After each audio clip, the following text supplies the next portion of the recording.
몸은 하나인데 여러 개 하려니까 참 많이 바쁩니다.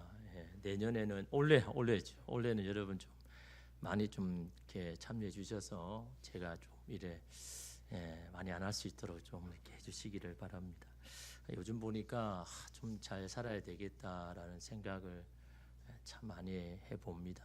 그렇게 짧지 않는 인생임에도 불구하고 영원히 살 것처럼 내 마음 내 뜻대로 막 사는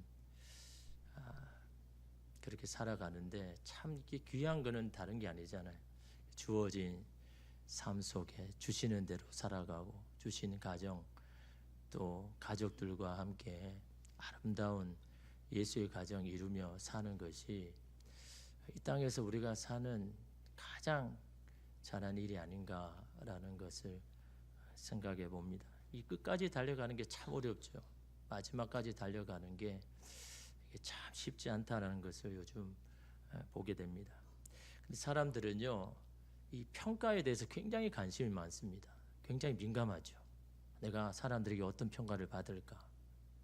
내가 누구인지를 자기 자신보다는 그래도 누군가에게 평가를 받고 싶은 것이 이게 사람의 마음이죠. 그래서 여러분 세상에서의 평가 기준은 어떻습니까? 이 절대 평가보다는 이 상대적인 평가를 할 때가 많죠.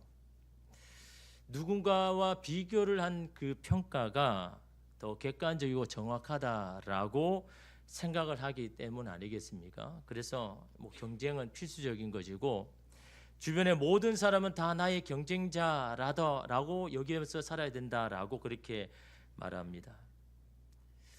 그렇게 살아서 여러분 남는 것은 참으로 스트레스고 마음의 어려움이고 그런 것들만 참 남는 우리 인생을 살아가는데요. 여러분 반면에 하나님의 평가는 어떨까요? 하나님도 우리를 상대적으로 평가할까요? 누군가를 비교해가지고 야 너 왜 그렇게 못해서 야 너는 그래도 잘했네 그렇게 여러분 상대적으로 평가할까요? 예수님의 평가는요 이 절대적인 절대평가죠. 왜 그럴까요? 여러분 하나님을 믿는 것은 어떻습니까? 시기와 정도에 따라 다 천차만별이잖아요. 수십 년 전에 믿은 사람 있는 밤에 이제 믿은 지 얼마 안 된 사람 아니면 오늘 첫 예배에 나온 사람도 있잖아요. 이 모든 사람이 이렇게 다 다른데 여러분 상대적으로 누구와 비교해서 한다 그러면 어떻습니까? 방금 믿은 사람 아니 오늘 예배 첫 온 사람은요 이 경쟁조차 할 수 없는 거잖아요. 어떻게 그 따라갑니까? 그 시간들을요. 그러나 예수님께서 이렇게 말씀하셨잖아요. 먼저 된 자로서 나중되고 나중된 자로서 먼저 될 자가 있느니라 라고 이야기하죠. 절대평가를 하기에 가능한 거 아닙니까? 아무리 믿은 지 오래된다 해도 최근에 믿는 사람에게 추월을 당할 수도 있다라는 그 말 아닙니까? 하나님의 신앙을 오래 하든 얼마 되지 않든 마지막 결승점까지 가는 모든 자에게 다성을 베푸는 겁니다. 누가 제일 먼저 도착했느냐 그 사람에게 상을 주는 게 아니라요. 언제 출발했느냐 늦게 출발했느냐 중요하지 않습니다. 마지막 결승점 골인자에 들어온 모든 사람에게 하나님은요 다 상을 여러분 주신다라는 거죠. 그러니까 어떻게 합니까? 마지막까지 달려가야죠. 마지막 결승점까지 가야 되는 겁니다. 아무리 그 전에 열심히 해도요 중간에 여러분 옆으로 세 가지고 여러분 간다 그러면요 아무런 소용이 없는 거예요. 그래서 여러분 하나님의 평가 안에서 경쟁자는 누구입니까? 옆에 있는 누군가가 아닙니다. 자기 자신입니다. 하나님의 평가 안에서요 경쟁자는 늘 자기 자신입니다. 내가 하나님 앞에 어떻게 살아가야 되는가? 이것이 하나님 앞에서 여러분 우리가 살아가야 할 여러분 이 기준, 이 경쟁자가 바로 우리 자신이더라라는 거죠. 이런 미식 축구 감독인 루 홀츠는요 어떤 팀을 만나도 우승팀을 만들었던 전설적인 명장이라고 하죠. 그래서 그가 운이 좋아서 매번 그런 게 아니더라라는 거죠. 그에게는 승리할 수밖에 없는 자신만의 이 승리의 원리, 공식이 있더라라는 겁니다. 그래서 여러분 이 르홀츠가 말하는 승리의 공식이 10가지인데 이 첫 번째 보면요 이기주의를 넘어서 옳은 일을 해라. 이 첫 번째가 다시 말하면 방향을 잘 잡아라는 거죠. 좋은 방향을 잡아라 라고 말이죠. 두 번째가 뭡니까? 100%가 아닌 120%를 위해서 최선을 다하라. 우리 나름대로 그냥 100% 딱 정해놓고 그 이상은 안 하려고 하잖아요. 그 이상을 뛰어넘을 수 있는 뭔가를 해야 된다라는 것을 말하는 겁니다. 내 나름대로 하지 말고 객관적으로도 누가 보더라도 최선을 다한 것처럼 이러면 해야 그게 최선이다라는 이런 그런 말 아닙니까? 세 번째로는요, 대접받고 싶다면 먼저 대접하라. 성경에도 나온 말씀 아닙니까? 네 번째는 이루고 싶은 목표를 확고히 하라. 불분명하게 하지 말고 이룰 목표를 분명하게 정해라라는 그 말이죠. 다섯 번째는 모두가 주인공이 될 수 없으니 자신의 역할을 받아들여라. 다시 말하면 모든 사람의 역할이 다 중요하다는 거죠. 누가 주인공, 누가 조연, 그게 아니라 모든 사람이 다 똑같은 그런 중요한 역할이다라고 그렇게 생각해라는 거죠. 여섯 번째는 기본이 없는 팀은 무너지니 기본기를 강화하라. 어디에 우리의 힘을 쏟아야 되는지를 이렇게 말하고 있지 않습니까? 일곱 번째는 자신을 믿지 못하는 선수는 쓸 수 없으니 자신감을 가져라. 네가 뽑힘을 받았다면 너를 믿고 있다는 거야. 그냥 그 믿음 가지고 네가 자신감을 가져라라고 이러면 그렇게 선수를 격려한 거죠. 여덟 번째는 승리의 기본은 팀워크이니 남을 배려하라. 아무리 기량이 뛰어나도 팀워크 위에서 자신의 기량을 발휘해야 그 팀이 잘 된다라는 것을 말해주고 있잖아요.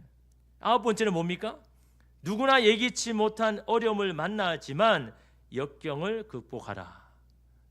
좋은 것만 기대하지 말고 어려움이 올 것도 예상하면서 그렇게 살아라는 그 말 아닙니까? 마지막 열 번째는요, 성공할 것이라고 확신하고 절대로 기죽지 말아라. 지금의 나의 지금 삶이 성적표라 생각하지 말고 아직 이제는 과정이라고 생각하면서 지금 내 삶을 보면서 기죽지 말아라. 지금의 어떤 이 시합의 결과에 따라서 기죽지 말아라는 그런 말이죠. 여러분, 이 홀츠 감독은요 10개 넘는 팀을 맡았음에도 불구하고 이 공식을 적용해서 매번 결승전에 진출했다라고 그렇게 말합니다. 하게 만드는 공식이 있듯이요. 여러분, 오늘 우리 삶에도 그런 게 없을까요? 우리의 삶을 성공하게 만드는 공식, 오늘 우리의 신앙을 성공하게 만드는 그런 공식. 바울은요 자신의 성공의 원리를 이렇게 말합니다. 사도행전 20장 24절 말씀에 내가 달려갈 길과 주 예수께 받은 사명 곧 하나님의 은혜의 복음을 증언하는 일을 마치려 하면은 나의 생명조차 조금도 귀한 것으로 여기지 아니하노라. 바울의 성공의 여러분 원리가 뭡니까? 어디에 가치를 두고 살아가느냐라는 거죠. 무엇에 나의 삶의 방향을 정하느냐, 그게 제일 중요하다라는 겁니다. 이전에는 잘못된 방향으로 열심히 살아갔습니다. 이런 방향이 잘못되면요 아무리 열심히 해도 거기는요 열매를 맺기가 어렵죠. 열심히 하기 전에 먼저 방향을 잘 잡아야죠. 좋은 방향을 정하고 난 다음에 그 다음에 열심히로 나아가야 거기에 열매가 있는데 방향을 틀어놓고 열심히 하기만 하는 겁니다. 그러니까 나중에 되니까 열매가 없을 때 어떻게 합니까? 남탓만 하잖아요. 누구 때문에 안 됐다고. 방향을 제대로 잡고 열심히 달려가야 여러분 거기에 여러분 열매가 여러분 있다라는 거죠. 그런데 여러분 어떻습니까? 방향을 정했어요. 그 다음에 어떻게 열심히 달려가야 되는데 여러분 이 열심히 꾸준하냐라는 거죠. 계속 열심을 유지할 수 있냐라는 거죠. 그 열심을 빼앗는 것들이 우리 삶에 분명히 있잖아요. 그 열심을 빼앗는 게 뭡니까? 우리 안에 이 무기력이죠. 무기력. 이 무기력이요 막 열심을 내다가도 중간에 그 열심을 다 빼앗아 버립니다. 근데 여러분 이 무기력이요 아무것도 안 해서 찾아오는 게 아닙니다. 열심히 살았습니다. 열심히 살았는데 내가 원하는 만큼 안 되니까, 결과가 안 되니까, 그래서 여러분 사람들이 여러분 생각하는 게 그런 생각이잖아요. 아니 이렇게 열심히 살았으면, 열심히 내가 가지고 위해서 살았으면 뭔가 남는 게 있어야 되고 우리의 가정이 좀 더 잘 돼야 되는데, 아니 왜 이래? 내가 열심히 하나님 앞에 기도했으면 뭔가라도 뭐라도 응답을 받고 해야 되는데 아니 왜 이렇게 아무런 변화가 없는 거야? 도대체 내가 열심히 하는 게 무슨 이게 소용이 있나? 라는 생각에 여러분 갇히면요 이 사람이 무기력에 빠지는 겁니다. 근데 여러분 이 무기력에는요 열매를 맺기가 어렵죠. 왜 그럴까요? 무기력에 빠진 사람들의 잘하는 태도 중에 하나가 뭐냐니까요 편하고 쉬운 것만 찾으려고 합니다. 어려운 것은 이제는요 눈도 두지 않습니다. 그냥 편하고 쉬운 것만 찾으려고 하는 거죠. 여러분 거기에 과연 열매가 있을까요? 오늘 말씀에 여러분 고린도 교인들이 그러한 겁니다. 바울은 고린도 교인들이 지금 영적으로 무기력해졌다는 것을 감지했습니다.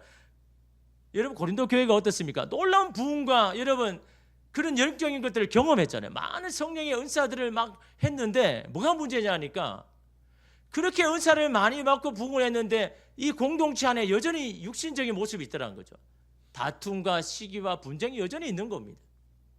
여기 가면 이 사람이 맞다고 저기 가면 이 사람이 잘못됐다 그러고 그런 불필요한 싸움에 막 하고 있는 겁니다.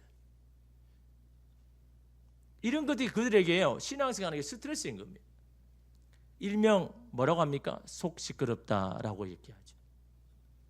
신앙생활이 즐겁고 기뻐해야 되는데 힘듦이고 짐이고 부담이더라는 거죠. 그러니까 쉽고 편한 길만 가려고 하는 겁니다. 여러분 교회는 어떻습니까? 다 완성된 사람들이 모인 게 아니잖아요. 그래서 여러분 만약 그렇지 않다면 여러분 바울이요 우리는 그리스도의 장성한 분량까지 계속 자라가야 된다 말할 필요가 없잖아요. 다 완성된 사람이 뭐 성장할 게 필요합니까? 근데 우리는 아직 미성숙하다라는 거예요. 더 성장해야 된다는 거예요. 그리스도의 장성한 분량까지 계속해서 자라가야 될 아직까지 육신의 모습이 있는 사람이다라는 겁니다. 그런 육신의 사람이 모였는데 여러분 분쟁이 없고 시기 없고 다툼이 없다. 그게 이상한 거죠. 여러분 가정에도 마찬가지잖아요. 가정에 여러분 두 사람이 만나가지고 가정을 이루었는데 여러분 거기에 문제가 없다는 게 이상한 거죠. 다 여러분 자격이 되어서 완성이 되어서 여러분 가정을 이룹니까? 그건 아니잖아요. 그 가정에서 살면서 서로 여러분 대화를 하면서 부대끼면서 서로의 모난 부분들은 깎여지고 그래서 이런 원만하게 이런 만들어가는 것 아닙니까? 교회도 마찬가지입니다.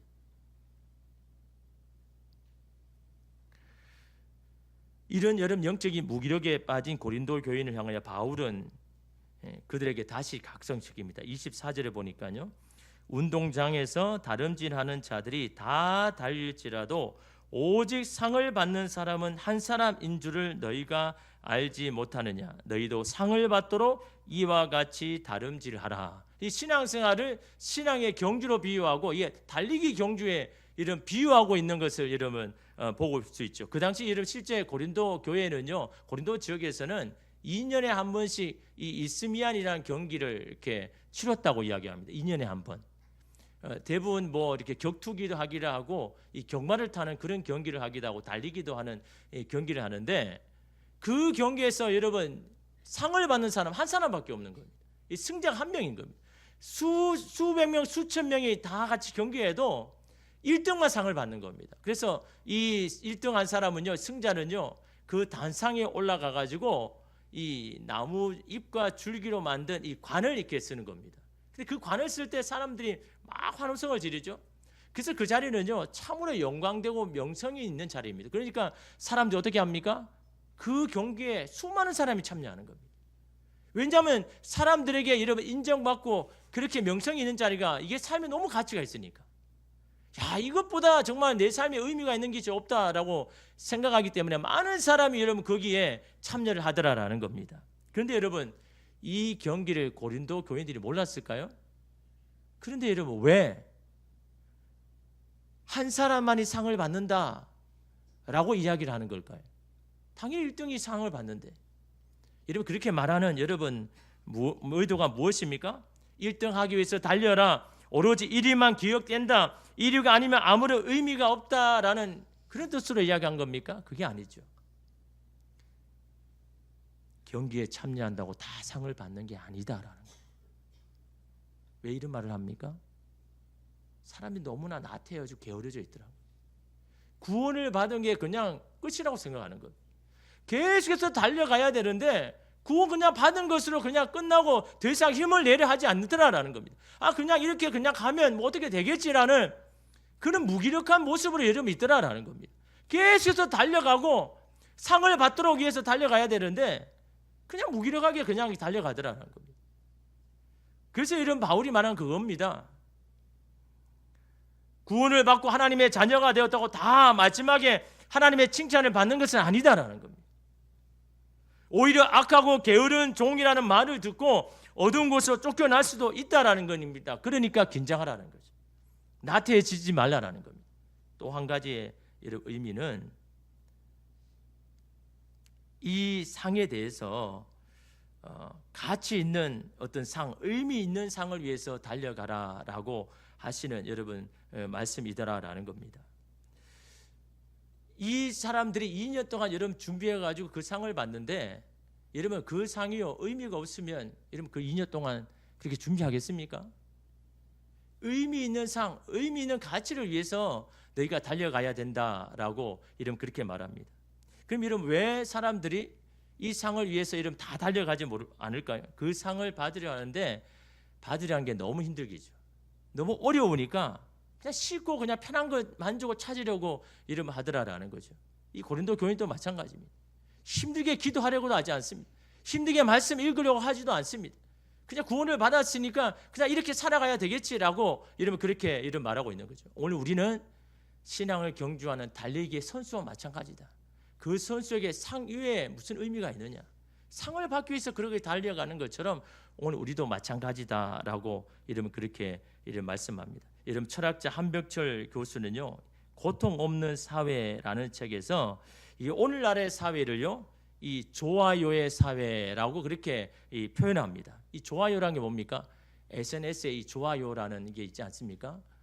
이 나라의 사회가 그냥 SNS의 어떤 이 표시적인 게 아니라 이 사회의 어떤 나타내는 어떤 이 풍습이 바로 이 좋아요라는 이 사회다라고 이러면 그렇게 말하는 겁니다. 그 말은요 그런 거죠. 고통과 수고 없이 쉽게 만족을 얻으려고 하는 것이 바로 이 하나의 사회의 현상이 되었다라는 겁니다. 어렵게 얻으려고 하는 것보다 그냥 쉽게 누가 좋아해 주면 그 사람의 삶이 완성이 된 것처럼 그렇게 이러면 살아가더라라는 거죠. 그러나 이것은 결코 건강한 사회가 아니고 미성숙한 사회로 갈 수밖에 없다라는 거죠. 의미가 있는 것은요, 다 거기에는 고통이 따르고 시간이 따르고 어려움이 따르는 거죠. 그 힘든 가운데서 얻은 것이 가장 의미가 있고 가치가 있다라는 것을 이런 말합니다. 그래서 이런 팀 켈러 목사님도 이렇게 말합니다. 현대인은 어려움 앞에 더 무기력한 경향이 있는데 이것은 서구 문화가 가져온 세속적인 관점 때문이다라고 이야기합니다. 어려운 가운데 사람들이 다 무기력해요. 왜 그러냐 그러니까요. 행복을 가져다 주는 것을 그냥 물질적인 것, 그냥 눈에 띄는 거 그냥 내가 얻으면 내가 행복하고 만족하다고 생각하는 이것 때문에 사람들이 어려움이 오면요 그냥 다 무기력해 버리더라라는 거죠. 그러면서 이런 팀 켈러 목사님이 그렇게 이야기합니다. 신앙이란 힘들지 않는 삶이 아니라 힘들지만 영광스러운 삶이다라고 이야기합니다. 힘들지 않은 인생을 추구하지 말고 힘들지만 영광스러운 소명의 인생을 살아가야 된다라고 이렇게 이야기합니다. 다시 말하면 오늘 우리의 신앙을 달려가는 그 목적이 의미가 있고 가치가 있는, 힘들지만 그렇게 위해서 이러면 달려가야 된다. 상을 받기 위해서 그렇게 달려가야 된다. 그냥 그렇게 살아서 그냥 구원을 받는 것이 아니라 하나님께서 기뻐하시는, 그래서 마지막 하나님의 그 단상에 섰을 때 칭찬받는 사람으로 설 수 있도록 계속해서 그 상을 위해서 달려가야 된다라고 그렇게 말합니다. 또한 바울은 어떻게 달려가라고 합니까? 이러면 25절에 보니까요, 이기기를 다투는 자마다 모든 일에 절제하나니 그들은 석을 승리자의 관을 얻고자 하되 우리는 썩지 아니할 것을 얻고자 하노라. 여러분 이 미스미안 경기가 몇 년마다 열린다고 합니까? 2년마다 열린다고 했죠. 여러분 2년 동안 뭐 합니까? 2년 동안 준비하는 거예요. 그 하루를 위해서. 그 하루에 여러분 승리자를 위해서 2년 동안 자기의 몸을 만드는 겁니다. 그 경기에서 여러분 승리하기 위해서 1위 하기 위해서 2년 동안 여러분 준비하는 게 여러분 그들이 하고 있더라라는 겁니다. 여러분 프로 선수들이 어떻습니까? 시즌에 여러분 몇 개월 동안 막 시즌을 거치고 시즌이 끝내면 어떻게 합니까? 그냥 막 푹 쉬어버립니까? 아니잖아요. 잠시 쉬었다가 또 몇 개월을 준비합니다. 절제를 하면서 막 준비를 하죠. 음식도 조절하고 생활 습관도 조절하고. 왜 그렇습니까? 지금의 이 준비 기간이 결국은 다음 시즌에 이 결과가 나타나니까. 그러니까 여러분 지금 여러분 잠시 쉬는 시간이지만 열심히 여러분 준비를 하는데 그 몇 개월 동안요, 여러분 그 기간 얼마나 힘들까요? 그런데 여러분 2년입니다. 2년 동안 여러분 그들이 준비를 하더라라는 겁니다. 자신들이 승리하는데 방해되는 절제할 것, 뭐 음식이나 아니면 뭐 습관이나 이 모든 것들을 다 절제하면서 여러분 그렇게 하더라라는 겁니다. 왜 그렇게 합니까? 자신이 어떤 상을 받을지를 아니니까 그 2년을 그렇게 여러분 준비합니다. 제가 유일하게 하는 운동이 이 계단 오르기입니다. 계단 오르기. 이 계단 오르기는요, 가장 짧은 시간에 가장 큰 가성비를 주는 것이 이 계단 오르기라고 하죠. 그래서 이 서울대 정형외과의 한 교수는요, 이 운동만 해도 허리 디스크, 관절 질환, 이 심장까지도 다 도움이 되는 운동이 이 계단 오르기다라고 그렇게 이야기합니다. 그래서 자신도 이 점심 때마다 이 계단 오르기를 이렇게 한다고 하는데, 여러분 계단 오르기가 참 쉬운 게 아니잖아요. 그래서 저는 이제 지하 2층에서부터 이렇게 6층까지 이제 계단을 이렇게 오르는데, 아파트는 좀 이렇게 완만하잖아요. 근데 여러분 여기 이 상가는요 굉장히 가파르거든요. 그래서 여기 한 8층 정도면요, 이 아파트는 한 13층, 14층 그 정도 높이가 되는데, 이게 밑에서부터 참 이게 8층 올라가게 되면요, 막 숨이 가빠지면서 막 이 허벅지가 막 터질 것만큼 그렇게 이런 운동이 이렇게 많이 됩니다. 그런데도 여러분 이 지하 2층에서 보면요, 이 고민됩니다. 엘리베이터를 지금 눌러가지고 지금 그냥 갈까, 아니면 옆에 문을 해가지고 이 운동을 해야 되나, 늘 고민입니다. 그래서 여러분 그 엘리베이터를 쓸 때마다 막 여러 가지 생각을 하죠. 오늘 잠을 이렇게 잠 못 잤으니까 그냥 엘리베이터를 타자. 아니면 오늘 구두를 신고 왔으니까 계단보다는 그냥 엘리베이터를 타자. 오늘 날씨가 더우니까 막 땀을 흘리니까 오늘만 그냥 가자. 막 각가지 이유와 변명을 이렇게 막 댑니다. 그럴 때마다 여러분 그것을 여러분 중지하고 여러분 그 운동을 하게 되는 건 다른 게 아닌 겁니다. 이 운동을 통해서 어떤 결과가 오고 내가 무엇을 위해서 내가 이걸 하는지를 알게 되면요, 이 선택은 굉장히 여러분 쉬워집니다. 여러분 그래서 여러분 만약 생각해 보십시오. 계단 오르기만 이제 계속 한다 그러면 이거 할 수 있습니까? 그죠? 그렇게 할 수 없잖아요. 근데 이 계단 오르기를 통해서 뭔가를 얻고 뭔가를 이루어 보면요, 그에서 해야 된다는 걸 알게 되죠. 제가 몇 년 전에 이 총에서 하는 이 목사 재교육을 이 제주도에서 받았습니다. 제주도 받았는데 마지막 날 이 등산을 하는데 이제 서귀포에서 이제 하는 위스 오름까지 걸어가는 등산로입니다. 한 1,700m 정도 이렇게 되지 않습니까? 그래서 한 2시간에서 2시간 반 정도 이렇게 올라가는데 이게 경사가 좀 가보신 분들은 알지만 이게 좀 쉬운 코스는 아니죠. 그래도 짧은 시간에 이렇게 빨리 올라갈 수 있으니까 이제 그 길로 가는데, 처음에는 같이 시작했습니다. 같이 시작하는데 점점 이렇게 차이가 나는 겁니다. 근데 제가 1등으로 올라갔거든요. 계단 오르기밖에 안 했는데, 제가 제일 먼저 올라가가지고 그 위스 오름에서 이제 준비한 김밥을 오면서 이제 그다음 한 분 이렇게 올라오는데 사람들이 막 그러는 겁니다. 아니 도대체 뭘 그렇게 종을 먹어가지고 도대체 어떤 운동을 해가지고 어떻게 이걸 이렇게 빨리 1등으로 오느냐라고 그렇게 이야기하는 겁니다. 그래서 제가 비법을 이야기해 줄까 말까 하다가 제가 이야기를 안 했는데, 뭐 제가 한 거는 계단 오르기밖에 한 게 없으니까요. 근데 이 같이 온 이 목사님들 중에는요, 뭐 매일 하는 운동하는 사람도 있고, 막 한 주에 뭐 2-3번 하는 사람도 있고. 그러나 여러분 이 계단 오르기를 통해서 여러분 그 오르는 것에 대해서 여러분 한번 이렇게 경험을 한번 사람은요, 이 계단 오르기가 이게 그냥 그게 되는 거 아니구나, 매일매일 걷는 것이 결국은 이것들을 이루는구나라는 것을 여러분 깨닫게 여러분 되는 것처럼 마찬가지입니다. 우리가 어떤 연습을 합니다, 어떤 것을 노력합니다, 거기에 대해서 또 높은 것에 대해서 도전하고 거기에서 뭔가를 성취하면요 또 그렇거든요. 왜냐하면 제가 이름 계속 하냐 그러니까요, 이 북한산을 제가 이렇게 올랐습니다. 북한산 여러분 쉽지 않잖아요. 근데 여러분 그동안 이 계단 오르기를 좀 이렇게 하다 보니까 북한산을요 그냥 올라오는데 별로 힘이 안 들더라고.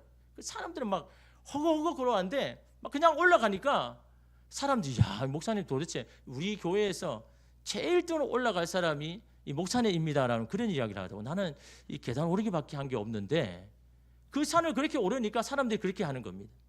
그러면서 이제 이게 매일매일 하는 것이 그냥 가는 게 아니구나. 그걸 어떻게 합니까? 자꾸 도전을 해야죠.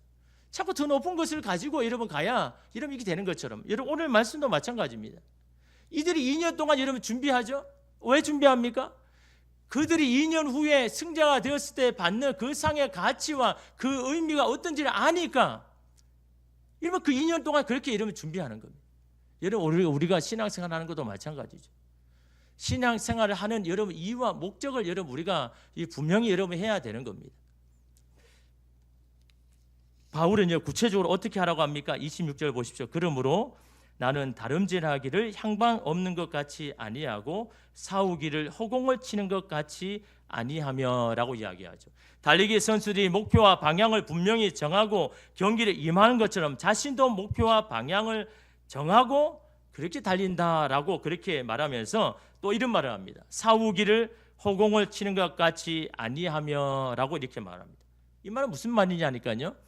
권투 선수들이 시합을 하기 전에 어떻게 합니까? 상대방 없이 혼자 연습하는 것을 표현하는 겁니다. 상대방 없이 그냥 혼자 막 이렇게 권투 연습을 하는 거죠. 그냥 허공에 막 하지 않습니까? 근데 자기는 그렇게 하지 않는다는 거죠. 내가 상대해야 할 적을 분명히 알고 실전을 치르는 마음으로 나는 그렇게 달려간다라고 이렇게 이야기합니다. 그 대상이 누구라고 이야기합니까? 여러분 27절 보십시오.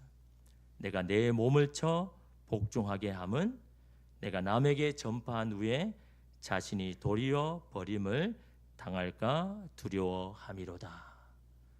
누구야 상대합니까? 내가 내 몸을 쳐서 복종하는 것. 자신이 싸울 대상은 바로 자기 자신이라는 겁니다. 결국 이 경기를 가로막는 가장 큰 적은 바로 자기 자신이라는 겁니다. 나의 자존심, 나의 욕망, 나의 만족, 내가 다스리고 통제하는 이 본성, 이것이 결국은 하나님에 대한 목적과 그 목표를 잃어버리게 만드는 가로막는 것이라고 말씀하고 있는 겁니다. 여러분 이것은요 가정이나 직장이나 다 똑같습니다. 여러분 우리는 가정을 행복하게 만들려고 하잖아요. 다 그렇게 이러면 시작합니다. 달려갑니다. 근데 여러분 중간에 어떻게 됩니까? 자신의 뜻이 받아들이지 않고 자기가 무시를 당할 때 불필요한 싸움을 하죠. 네가 맞느니 내가 맞느니 네가 틀렸느니 내가 틀렸느니 여러분 그런 시합을 합니다. 거기에 여러분 모든 시간과 에너지를 다 소비합니다. 그 싸움에 휘말리면요 행복한 가정은 목적은 온데간데 없어집니다. 여러분 그 목적을 위해서 나의 자존심, 나의 욕심도 내려야 되는데 그게 잘 안 되라는 거죠. 그 목적을 다 잊어버리고 여러분 내 자존심을 여러분 찾는들 그게 무슨 소용이 있습니까? 오늘 말씀의 바울도 마찬가지입니다. 아무리 복음을 위해서 주님을 위해서 고생하고 애를 쓰고 헌신을 해도 자신의 감정과 욕심을 다리지 못한다면 버림을 당한다면 여러분 그 무슨 수고와 애씀이 무슨 소용이 있느냐라고 여러분 그렇게 말합니다. 여러분 하나님께서 오늘 우리를 구원하여 주시고 오늘 우리 땅에 살게 하는 것은요 그냥 구원을 받고 그냥 끝나는 것이 아니죠. 오늘 여러분 바울이 말하고 뭐라고 이야기합니까? 2년 동안 열심히 달린 그들은요 썩어질 그 면류관, 썩어질 관 그거 얻으려고 달려가지만 우리는 그렇지 않다는 거죠. 영원히 썩지 않는 영원한 면류관 그거 얻으려고 우리는 달려가지 않느냐. 그 썩어질 것을 구하는데도 2년 동안 그렇게 열심히 달려가는데 우리는 영원한 그 면류관을 얻기 위해서 달려가는데 우리가 나태해질 수 있냐라는 거죠.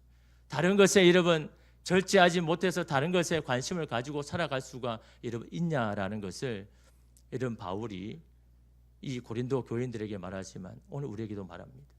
여러분 2025년을 하나님께서 우리에게 주셨습니다. 어떻게 달려가야 될까요?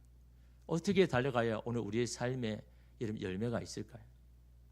바른 방향을 여러분 먼저 정하시기를 바랍니다. 그 방향이 오늘 여러분의 삶에 의미가 있고 가치가 있는 여러분 그런 방향, 목적을 여러분 정해야 됩니다. 또한 거기에 가장 걸림돌이 다른 누군가 아니라 오늘 우리 자신입니다. 오늘 우리의 자존심과 우리의 욕심과 무언가를 통제하고 다스리려는 오늘 우리가 결국은 그 길을 걸어가지 못하게 하는 그 이유임을 여러분 오늘 이 시간 이 바울 말씀을 통해서 여러분 깨닫고 오늘 우리에게 주시는 2025년 동안 주님이 이끄시는 그 길 가운데 여러분 좋은 방향 가지고 또 내 육신은 죽고 예수로 살아서 하나님의 뜻을 이루는, 그래서 하나님이 영광 받는 2025년 되시기를 주님의 이름으로 축복합니다. 기도하겠습니다.